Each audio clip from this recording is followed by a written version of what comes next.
Hey guys, this is Anon, and I have some first look gameplay of the brand new T-34-85 Rudy. And so far this tank for me is totally living up to the hype.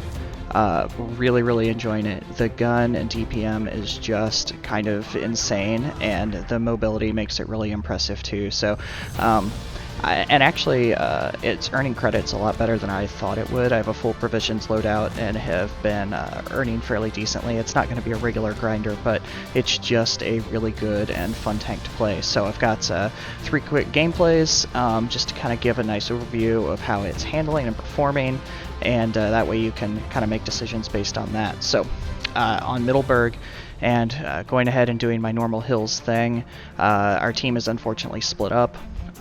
But it just, it happens a lot, so it's not a big deal. I see the SU-101 kind of on the backside, so I move around and try and get a few shots on him, which luckily I'm able to do. Tier 8 and hold down, that thing has a lot of armor and is really hard to pen, so I switched to APCR hoping to get a few shots in. But unfortunately I'm not sneaking it in there too well, but I'm trying not to take damage, because I do have a lot of help up here on the hill, and they've pushed around to that spawn, trying to work on those guys. And so I'm just kind of peeking in. I was trying to see if the AT had any shots on him, but then I noticed that my team, or those the 2 lights that were on my team attacking spawn, are getting completely crushed by another Rudy. So I decided to push really hard and try and help right as the second one dies. But luckily I had a really nice angle to charge straight down on this SU-101 and get behind him. I mean, that's a tank destroyer that has incredible traverse speed, so it was a nice test for me to see whether I would be able to circle it, and he picked up pretty quick that he was going to get circled with it and tried to run away, but luckily I was able to get rid of that really big gun right off the bat. And so now, as soon as I turned, we were down 2 tanks, now we're down 1, but I can see pretty clearly how this match is lining up, so I'm going to go hauling straight in because I've got full health. I saw there was an SU-152 on the backside along with an IS-3, so I'm hoping to pick off the 152 before he can do too much damage. Turn the corner, and he is there, which is great. You can also see this top speed. I mean, I'm cruising in the mid-50s on flat ground, which this tank is just super maneuverable. Alright, so now I've got 2 tier 8 heavies left and 1 with me, so I'm just trying to get rid of this Tiger 2 as fast as possible because I know that the IS-3 is probably going to die, but this will give me a good shot to have a nice one-on-one and be able to circle. So get rid of the Tiger 2, load the APCR, and I'm going in for an instant circle situation. I know because I have so much health, I should be in pretty good position to be able to take him out. And luckily he is not giving a full traverse, so it makes it even easier. Just trying to stay in front of his gun. Obviously the troll armor of an IS-3 means I'm going to bounce some even with APCR, but you can see the really nice traverse and speed and horsepower to be able to keep in front of his gun and keep circling around. So it was a really nice game, and really highlighting the mobility of this tank. I mean, obviously the DPM is fantastic, you can start ripping through tanks, but I was all over that battlefield and able to circle a couple heavies pretty quickly. Obviously the bar on aces right now is going to be low because it's new, but still a game to be happy with. So alright, moving on to the next battle. And we've got a bunch of mediums that are going straight up to caves, which I think is fantastic. I like that the Cromwell decides at the last second to turn a hard right and end up hitting himself, but whatever, it is what it is. And we're using the speed, and you can see I'm still even uphill, and after basically coming to a stop, I'm still able to get almost back up to 50 kilometers an hour, which is pretty impressive. The KV-13 is pushing super hard, but I know I have lots of support, so I'm going to go right at him.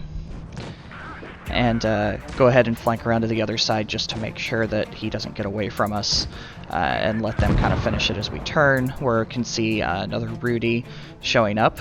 And this is nice too because I'm shooting normal AP and you can see where your weak spots are going to be. It's not the strongest turret, but as long as you keep it moving, it can be pretty troll. Unfortunately, he's giving me really nice shots on it, so it's not a good highlight, but that was almost a mini armor inspector moment, so you could kind of see what the turret looks like to another Rudy. and that you need to keep it moving. Obviously, like right there, I got a little bit of a bounce on him, so it gives me some options. I get kind of annoyed for the next few because I'm trying to finish off this Rudy, and the VK just constantly keeps pulling in front of me. Not necessarily great battle awareness, but yeah, like I said, it happens. Not a big deal. Finally able to get one in, and unfortunately don't get a high enough roll to finish him off. Wasn't too worried about the KV2 on my right, and kind of pushed on through. So want to get rid of the Rudy because they're starting to show up in town now, so we have a pretty good idea of where they are. See the Black Prince working his way and is in the open, so I really want to get a few shots in him because that's some tough armor. The Cromwell shows up, but he is instantly backing up, so I'm not really worried about him too much. I'm really focused on this Black Prince and trying to get some back shots into him. And luckily he's not paying attention a whole lot. I pop Adrenaline just because I do. If I could get rid of this tank here, it'd be, you know, pretty easy road to a win at that point. Unfortunately, he's able to get himself, you know, hold down there. And even with APCR, this is a tank that's going to have a hard time kind of penning through that turret, so I don't want to pay attention to it too much. Instead, I look at the Churchill 7, which at this distance does have some. It is still really hard to pen. You can see, obviously, I was able to take care of the Black Prince because he backed up a little bit too far.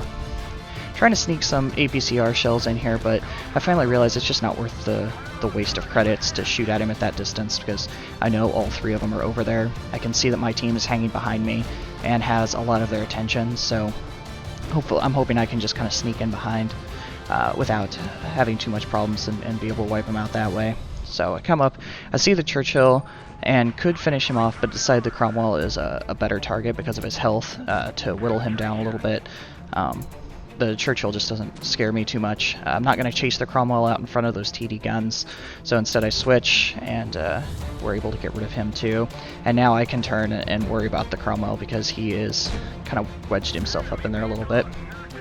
And again, now we've got a good example of that speed again, and I can really close the difference on that 100 M1 very quickly. I know I might take a shot on the side, but when he's traversing like that, his bloom is huge and it's going to be hard to get me. So I'm able to just almost overshoot, I guess, the flip here. I mean, he even has his engine power boost and isn't able to keep up. So again, you can really see the great DPM as it's loading constantly. So a little cranky there that he took my kill. I did all the work, and he just came in to steal the top gun, but it's not that big a deal.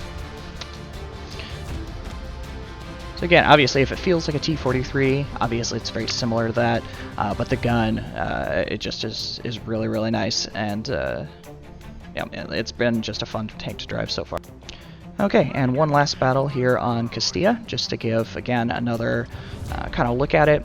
I want to pop over this ridge so I can drop down fast, but this T-43 decided to take a bonkers weird backup angle and killed my speed, so I was trying to sneak up, and I could fight back and forth and get up it, but I decided that it's just not worth it. I'll swing around because I have enough speed to get out ahead of anything that might be pushing up to the mill, because I really want to be more on the base side in this medium, especially because the lineup on the other side has a lot of mediums and lights, and I don't want them to be able to get back there without at least being spotted. So spin around this way instead, a little bit slower, but don't have any problems with it.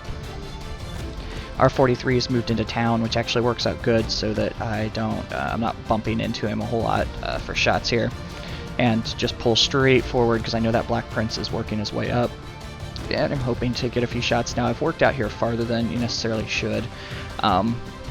I know I'm going to get spotted because of it, but I just kind of want that shot. And there's a little bit of a trade, but I'm hoping by doing the trade we can just get rid of that gun right off the bat. Fortunately, it doesn't work.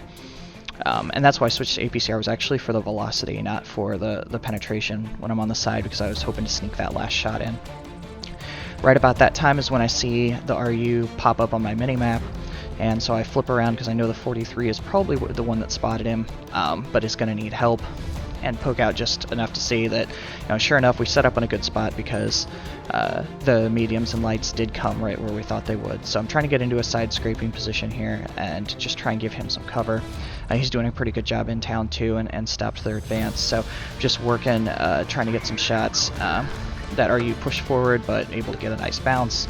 by getting that side scrape in. This doesn't have the strongest side armor, so I wasn't really sure how it would perform in a side scrape, but it's done an admirable job. I was a little over angled for that shot with the 43, plus it's got a really nice pen. So I know the comment's to my right, but I was trying to let him go so I could keep the other two, but since he pushed that hard, trying to help the 43 so we could keep that gun in the game, so I'm scooting forward, but without poking my hole all the way out, because I know obviously those other two tanks are there. I just give the AT-15 a quick peek, but there I can see that the RU and 43 have pushed their way in, so gonna stay in cover because the 43 is most likely gonna die no matter what, but pop adrenaline so I can start working on him.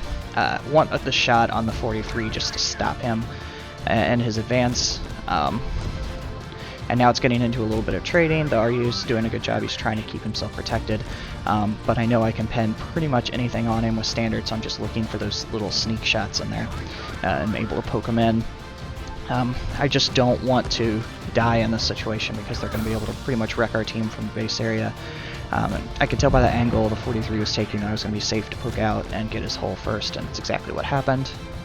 And so that was a huge thing to take out a light and two mediums. And so pretty happy about that. Now I can start working and helping the team on this side where we're up by 2 tanks. So I can sneak in and finally get that Black Prince, who did a good job of surviving that long. And now I have nice side shots on the Tiger 2. I'm greedy here and make a mistake. I was trying to be the one that killed him, but that was towards me, not towards anybody else. Just wanted to get the kill, and I left myself to expose, but it's alright at that point in the game. It's not necessarily a huge deal, just not good practice. So, alright, so like I said, you can make your own decision, but I am really enjoying the Rudy. I can see it being a tank that I'm going to run quite a bit, so hopefully this helps your decision on whether to buy it or not.